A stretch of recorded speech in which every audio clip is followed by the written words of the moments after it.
አዲስ አድርገኝ ዛሬ ማሮጌ ነኝ ካልና ተግባሬ ስማማው ያለኝ።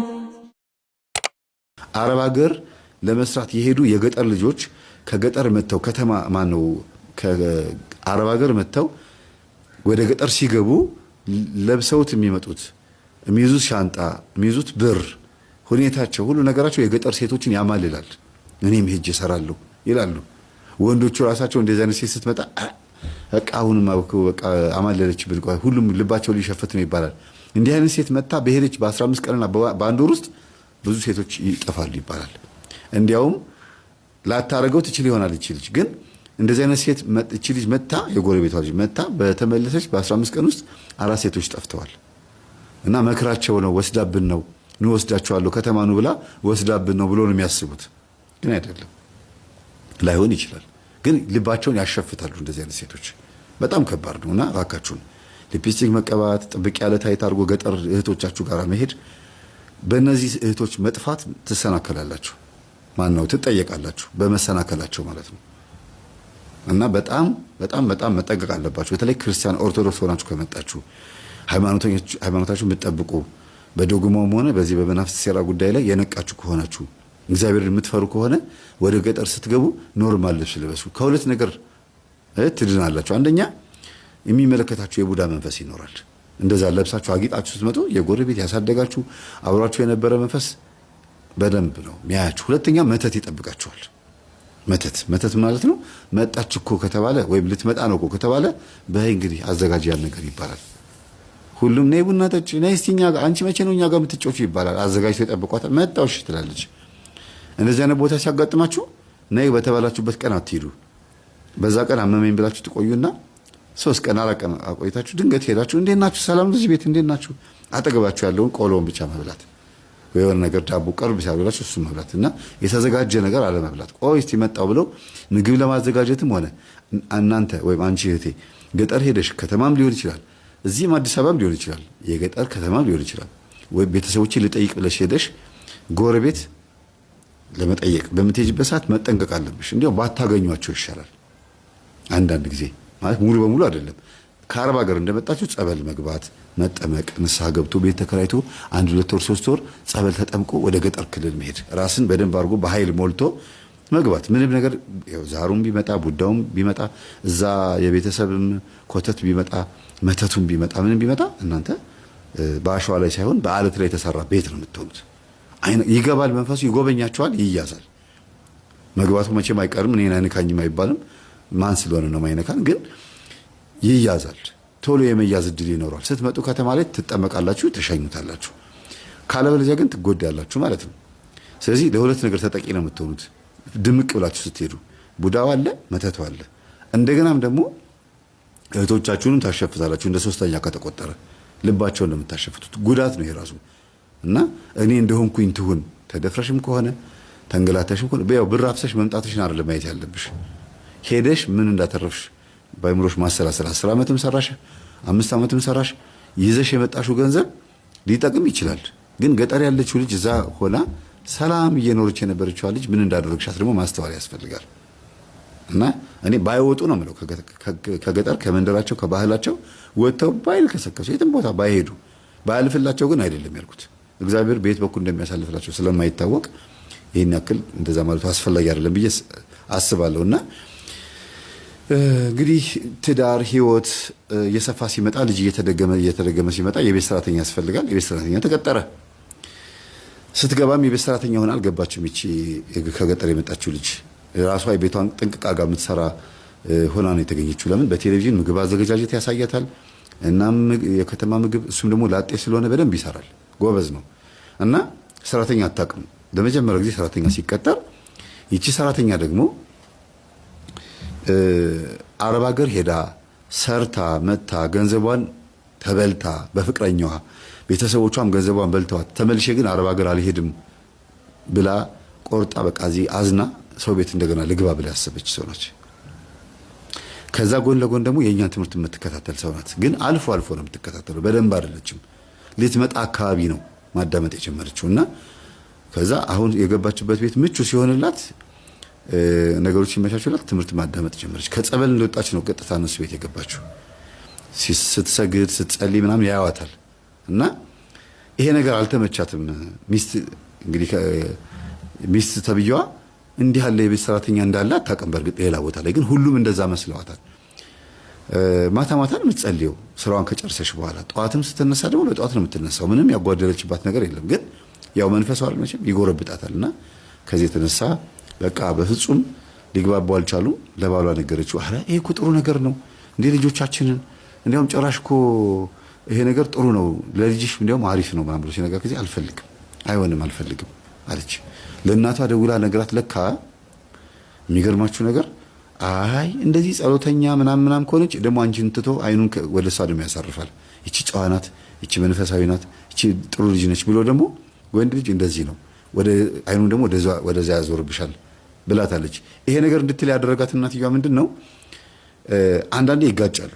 አንዳንዴ ከሚስቱ ጋር ከልጅቷ ጋር ማለት ነው ካገባት ሴት ጋር ይጋጫሉ። ሲጋጩ ልትሰማኝ ይገባሃል የሚባል ነገር አመጣች። ለምንድን ነው አርግልኝ የምትለውን ያደርግላታል። ግዛ ስጠኝ ይሄ እንደዚህ ብላ ግን የምትነግረው ነገር በሙሉ እሺ ብሎ የሚሰጣት በመንፈስ ኃይል ስለሆነ ነው እንጂ ትክክል አይደለችም። በምን የምታዘው ነገር የሚበላሽ የሚቃጠል ስለ ዕቃ ብዙም አታውቅም። ሄዳ ገዝታ ትመጣለች፣ ይበላሻልና እኔ ልግዛልሽ በቃ እንዲገዛ የምትፈልጊው ማንኛውም የሽንኩርት መክተፊያም ይሁን የምንም ማሽን የጁስ መፍጫም ይሁን እኔ እገዛልሻለሁ፣ ለእኔ ንገሪኝ። ለምን አታውቂም አንቺ ዕቃ እና በፍጹም እሷ አልተዋጠላትም።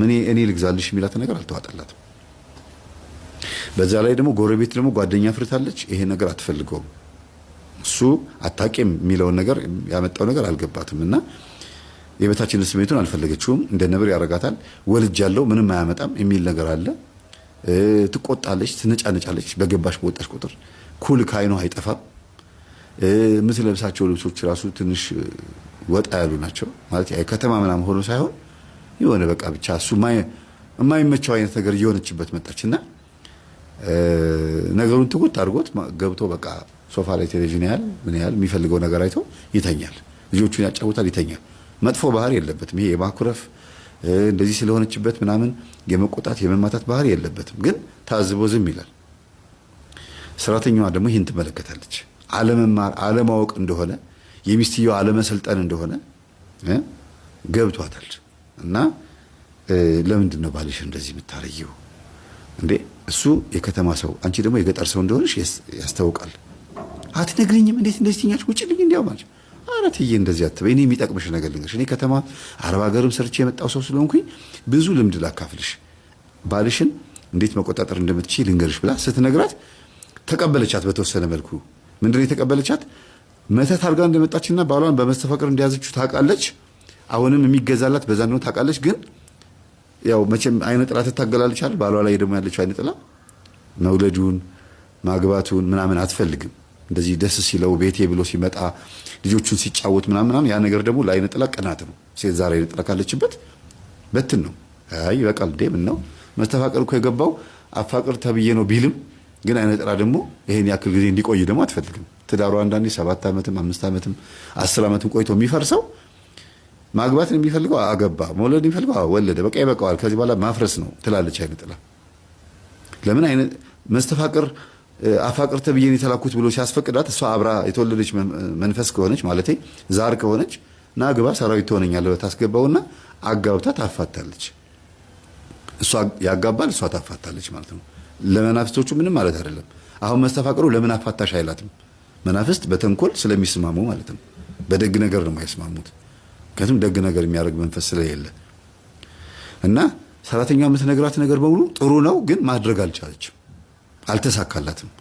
ትሪት ልታደርገው ሞከረች። እንዲያውም እኮ ልሽ እኛ ሴቶች እኮ እንደዚህ መሆን አለብን፣ ትህትና ሊኖርሽ ይገባል እና እሺ ትልና ሲመጣ ግን ይቀይራታል፣ ነብር ያደርጋታል።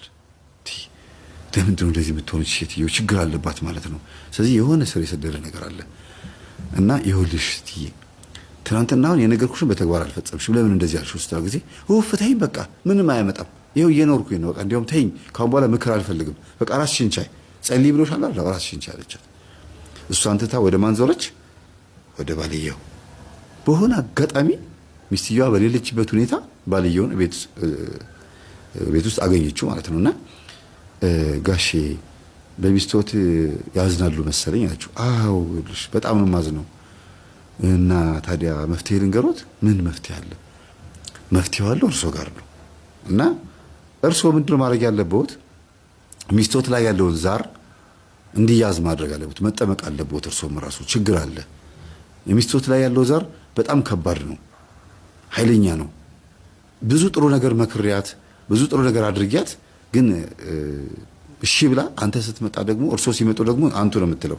እርሶ ሲመጡ ደግሞ ያው ይገለበጣል እና ትቆጣለች፣ ትናገራለች። በሆነ ባልሆነው ቡና እየተፈላ አንዳንድ ጊዜ ንጭንጭ ትላለች እና ይሄ የመንፈስ ነው። ይሄንን ትምህርት ያዳምጡ ብላ ስትሰጠው እሺ ብሎ ፖዚቲቭሊ ተቀበላት። የሚገርማችሁ እያዳመጠ ሄደ። መኪናም ገዝቷል፣ እያዳመጠ ሄደ እና ቢሮ ገብቶ ሲያዳምጥ ዋለና እየመጣሁ ነው የሰጠሽኝ ትምህርት መጨረሻው ምንድነው አላት። አይ ዩቲዩብ ላይ ገብተህ እኮ ታገኘዋለህ ስትለው ዩቲዩብ ላይ አዎ ገባ። ከስር ያው መምህር ተስፋ ይላል አይደለም፣ እሱን ማዳመጥ ጀመረ። በቃ ተቀየረ፣ ተጀመረ ማለት ነው። ሲሰግድ ሲጸልይ ምናምን ይሄ ነገር እንዲታይ አይፈልግም እና እናቷ ጋር ደውላ እማዬ ጉዳችን ምንድነው ሲባል መስገድ መጸለይ ጀመረ። የሆነች መነኩሲት መጣብኝ እዚህ ቤት ነግሬሽ አልነበረም ወይ? አይ በያባሪያት በቃ አባራታለሁ ብላ ባልየው በሌለበት ቀን ቤት ፌስታልሽ ይዘሽ ውጪ፣ አልተመቸ በቃ አልተስማማሽኝም ውጪልኝ አለቻት። ኧረ እትዬ ምን ነው? አይ በቃ አልፈልግም ውጪልኝ፣ ባሌን አማለሽብኛል። ኧረ እኔ እንደዚያ ነገር የለብኝም፣ እኔ ቤተክርስቲያን ሰው ነኝ። ያው አንቺ ብትፈቅጂልኝ እኮ ቆራቢ ነኝ። እስቲ ነይና እንሂድና ላሳይሽ እንዴት እንደምቆርብ አንቺ እንድታይኝ ገሌን ታጥቤ ቀኑና ተቀብያለሁ። ምንም ያደረኩት ነገር የለም። ስቆርብ ታይኛለሽ በአይንሽ ማለት ነው። አንቺ ቆራቢ ነሽ? አዎ። ወይ ጉድ! የባሰ አታምጣ። እንደው የከተማ ልጆች በዚህ ሰዓት የምትቆርቡት ምን ለመሆን ነው? አሁን አንቺ ተሰብስበሽ የምትኖሪ ነሽ፣ እንደው ምንም ነገር የማታረጊም ሰው ነሽ ምናምን ትላታለች። እና አልገባትም ልጅቷ ሰራተኛዋ። ግን ያልገባት ምንድነው እንዴ የገጠር ሰው በዚህ ልክ እንደዚህ እንትን ይላል እንዴ ምናምን ብላ ገርሟታል። ግን በቃ ምንም ማድረግ አትችልም፣ ወጣች። ስትወጣ ግን ደወለችለት ለሰውየው። ጋሼ ከቤት እየወጣሁ ነው። ምን ማለት? አይ በቃ ውጪልኝ፣ ባሌን አማለልሽብኝ እና ማይሆን ነገር ውስጥ ከተሽኛል፣ ውጪልኝ አለችኝ። ከዛ ደውሎ ምን ነው ለምን እንደዚህ ታደርጊያለሽ? በቃ አልፈልጋትም። አይ እኔ ስመጣ ነው የምትወጣው፣ ደሞዝም አላት፣ እኔ ሰጥቻታለሁ። እሺ መሰጣት ነገር አለ አንቺ ፊት መሰጣት። ከዛ ቁጭ አለች። ተመልሳ ግቢ ተብላ በሩን አንኳኩታ ተመልሳ ገባች።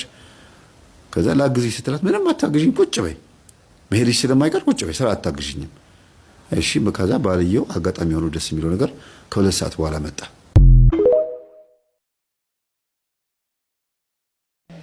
በየአይነቱ ነው ገጽታው። ስማ አቤት። ምን አይነት ዘዴ ተጠቅመህ ነው ቅዱስ ሚካኤል ነኝ ያልከው? በቃ ለሰዎች ይታያለው። መጀመሪያ ቁም። ኦሆ ቁመቱ ትንሽ ያስቸግረኛል።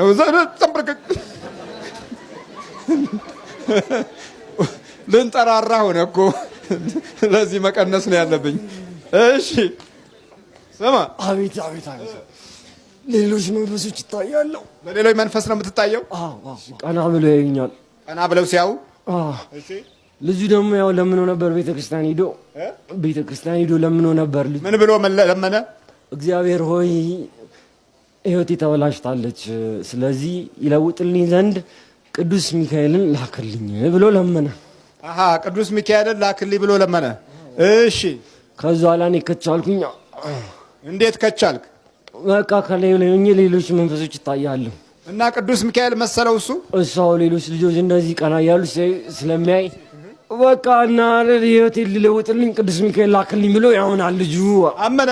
አዎ። እኔ ቅዱስ ሚካኤል ነኝ አልከው ወይስ እንዴት አልከው? አይ እንደሱ አላልኩትም፣ ግን ዝም ብዬ ይታያሉ። በቃ ሌሎች መንፈሶች። የትኞቹ መንፈሶች ነው የምታየው? መንፈሶቹ ላሉባቸው ሰዎች ነው ወይስ መንፈሱ ለሌለበት ሰው ነው? መንፈሱ ላለበት ሰዎች ላይ ያሉት መንፈሶች እኮ ናቸው። መንገድ ላይ ሲሄድ ሰዎች ላይ ያሉት መንፈሶች ቀና እያሉ ያኛል። ከዛ ሰውየው ይሰግድላል።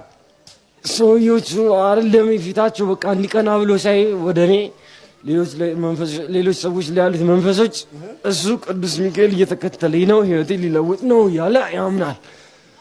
ግን በጸሎት በረታ። እኔ እኮ ሌላ ነገር ነበር ያሰብኩት፣ እሱ ጭራሽ በጸሎት በረታ። እኔ ሌላ ነገር ነበር ያሰብኩት። ምን ነበር ያሰብከው አንተ? በቃ ልናጠፋው ነው ልጅ እንዴ? ምን አድርገህ እንዴ? ቅዱስ ሚካኤል ነኝ ብለህ? አዎ እንደኛ ልናረገው ልናጠፋው ልንለውጠው ነበረ። እሱ ግን ጭራሽ በጸሎት ተጋ። በቃ በጸሎት ተጋብተህ ሁሉ ጊዜ ይዋገናል፣ ሁሉ ጊዜ ይዋገናል። በውስጡ ፈተና የማናረግበት ነገር የለም። ስለ እግዚአብሔር ስለምን ግን እሱ አሸነፈን። አጋንንት ነህ ሰይጣን? ድል ነሳና። አጋንንት ነህ ሰይጣን? አጋንንት ስንት ናችሁ?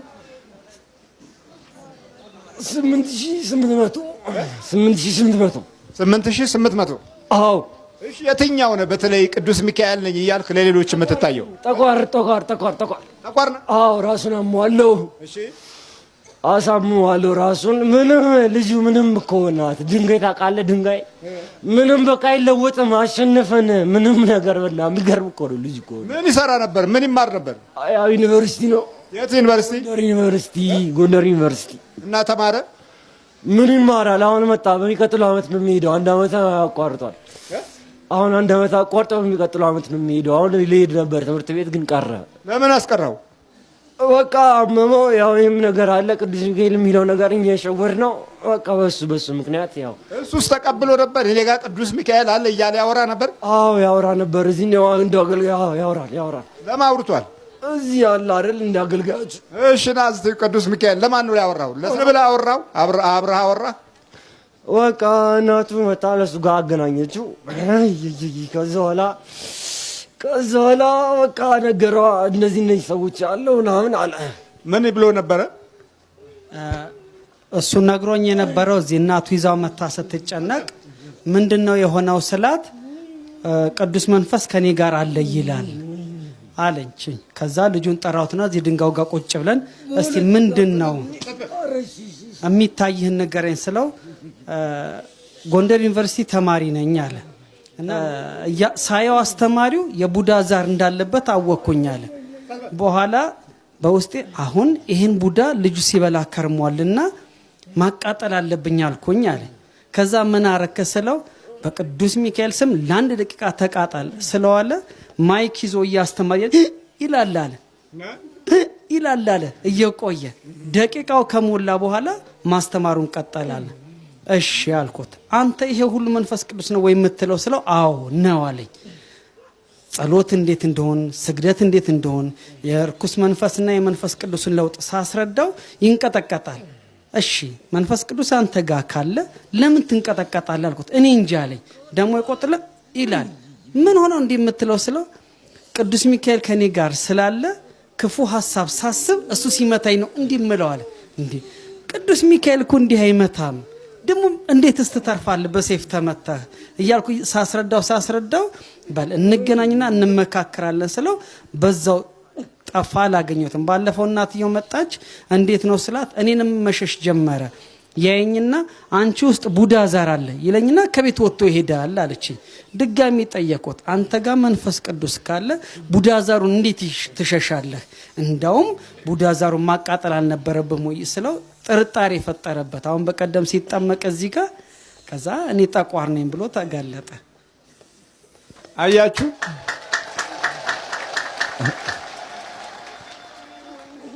ጠቁሽ በጣም አደገኛ ነች። በጣም ስልቷ እጅግ በጣም አደገኛ ነች። ስትፈልግ መነኩሴ ትሆናለች። ስትፈልግ ብዙ ነገር ነው የምትሆነው እሷ። ዳዊት ደጋሚ ነች። ስትፈልግም አስተማሪ ትሆናለች። ስትፈልግም ትዕቢትና ኩራት ትሆናለች። ስትፈልግ እውቀት ትሆናለች። እንደየ ሁኔታው ስልቷን የምትለዋውጥ ናት። ትንቢተ ዘካርያስ ምዕራፍ 3 ላይ የነበረው ታላቁ ሊቀ ካህን ኢያሱ በዚህ መንፈስ ነው የተጠቃው። ይሄ መንፈስ ማለት ደግሞ ቀኝን የሚይዝ የቀኝ ስፍራውን በራሱ ቁጥጥር ስር የሚያደርግ የቅዱሳን መላእክት ኃይል በቀኝ በኩል እንዳይጠጉ የሚከላከል እና የሚመራ መጨረሻ አደጋውን አስፍቶ የሚያጠቃ የሲኦል መንፈስ ነው። መንፈሳውያን የሚጠቁት በዚህ ነው። ሁሉ ጊዜ የሚፈተኑት በዚህ ነው። ቅዱስ ሚካኤልን ትወድ የነበረችው አፎሚያ ይሄ መንፈስ ነው ወደ እሷ የመጣው። መነኩሴ መስሎ ነው የመጣው። ሁል ጊዜ በህልምም ሲታይ መነኩሴ ወይ ካህን መስሎ ነው ይሄ መንፈስ የሚታየው። የማስመሰል መስቀልም የሚይዝበት ጊዜ አለ በህልም ላይ። ግን የወንበዴውን መስቀል ነው የሚያሳየው፣ የክርስቶስን መስቀል አይደለም። ይሄ ተሳዳቢው የለም መናፍቃን አዳራሽ ላይ ያለው የተሳዳቢው መስቀል፣ የወንበዴው መስቀል እሱን ነው የሚይዘው። ከያዘ ነው ለዛው። አለበለዛ ግን እንደዚሁ ተመሳስሎ መንፈሳዊ መስሎ ሪዙን አስረዝሞ ቆብ አድርጎም ብቅ የማለት እድሉ በጣም ሰፊ ነው። ብዙ እናቶች የሚሸወዱት ጠቋር ቆራቢ ነው የሚሉት ለዚህ ነው። እሱም ቆራቢ ነኝ እያለ ይሞክራል። በቃ ይፎክራል። ከፉከራው አንዱ ይሄ ነው። ስማ አቤት አቤት አቤት አቤት አቤት። እና እንዴት አድርገህ ነው አስተማሪውን የምታንቀጠቅጠው? ልጅ ይጸልያል፣ ይጸልይባቸዋል። ያወቃቸው ራማ ምናምን እንዳሉ ራምፓው ምናምን እንዳሉ አወቃቸው ልጁ ማለት ነው። ከዛ በኋላ አንተ ነህ ሄደህ እዛ የምታንቀጠቅጠው? አዎ አዎ አዎ። አስተማሪውን? አዎ አዎ። እንዴት ታንቀጠቅጠዋል? እስቲ ያሳየን። ቁምና ሸክ ነው የምታደርገው? እስቲ ተነስና አሳይ። ሲገስጹ በቃ የሆነ ነገር ምልክት ያሳያሉ። ምን አሳያለሁ ነው የምትለው? ያሳያል። አሳያለሁ። እስቲ እንዴት ነው የምታሳየው? በቃ ልጁ ይጸልያል እኮ አይደል? እንዴት ብሎ እስቲ ይጸልያል? እንዴ በቃ ቅዱስ ሚካኤል ስም ተንቀጥቀጥ ሲለው ነው የሚቀጠቅ? አይደለም፣ በቅዱስ ሚካኤል ስም ስላሴ ይገስጹ ቡዳ ራምፓው መንፈስ ሲል ሰዎችን ነው የሚገስጸው። እሱ አንዳንዴ እኛን ይገስጻል፣ ግን ሰዎችን ነው የሚገስጸው። ሰዎቹን ሲገስጽ እንዴት ይሆናሉ? ታንቀጠቅጣቸዋል? ቀጣሉ ነገር አዎ፣ በቃ ምልክት ያሳዩታል። እንዴት ነው የምታንቀጠቅጣቸው? እነዛን እንዲህ ነገር ምናምን ይላሉ። እስቲ እንዴት እንደዚህ ምናምን ነገር ይላሉ እያስተማሩ ማለት ነው። አንቀጠቅጣቸው? አዎ። አንተ ከቡዳው ጋር ህብረት ፈጥረህ ነው ልጁን ለማሳመን? አዎ አዎ። አንቀጠቅጠው? ነገር ግን ምንም ልጁ ድንጋይ የተተከለ ድንጋይ ታውቃለህ? ይሄ ሁሉ ነገር እምነት ይኸውልህ ያለን 8800 የራምፓ መንፈስ፣ የወሾ መንፈስ፣ የመናፍቅ መንፈስ እያለ ለድንግል ማርያም እወድሻለሁ ብሎ ይሰግድላታል። በእናትህ የሚገርም እኮ ነው። የራምፓው የት ነው የገባኸው?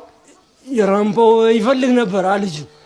እዚህ ካየ በኋላ እኮ ነው። ለዚያውም ያው ትምህርቱ አልሆንለት ምናምን ሲል በቃ የግድ እንግዲህ በዚህ ማለፍ ምናምን ብሎ ፈለገ ምኑን? የራምፓ መንፈስ ነው። እዚህ ምናምን ትምህርት ምናምን ይጠቅማል ሲባል ሰምቷል ነበር እንዴ ልጁ? ምን ይጠቅማል? እዚህ ምን ይጠቅማል የሚል መልእክት የማይተላለፈ ከዚህ አይጠቅምም። ግን እንደዚህ ነገር የራምፓ መንፈስ የሚጠቀሙ በትምህርታቸው ጎበዝ ናቸው ምናምን የሚባል ነገር ይሰማል ልጁ አይደል እንዴ? ከዛ በቃ ፈለገ እሱን። በቃ ትምህርቱን ዝግት ስናደርግ ጎበዝ ተማሪ ነበር እኮ። እና ሳይኮሎጂ ፈልጎ ነው ወይስ ሰይጣኑን ፈልጎ ነው? አረ ሳይኮሎጂ በትምህርት ጎበዝ ለመሆን ነው። እሱ ሰይጣን ምናምን አይደለም፣ ግን በትምህርት ጎበዝ ለመሆን ብሎ ፈለገን። መጽሐፍ ሲፈልግ እኛ ገባ ነው ማለት የራምፓው? አዎ አዎ። መናፍቁስ እንዴት ገባ? እሱ ቸርች ነው። የትኛው ቸርች? ቸርች ነው። ድሮ ይሄድ ነበር ቸርች ህፃንነቱ ምናምን። የስንት ዓመቱ ነው? ህፃን 8 ዓመት ነው ምናምን ነው ማለት ነው። ይኸውላችሁ በርታ፣ ሰውም ምን በል ሁን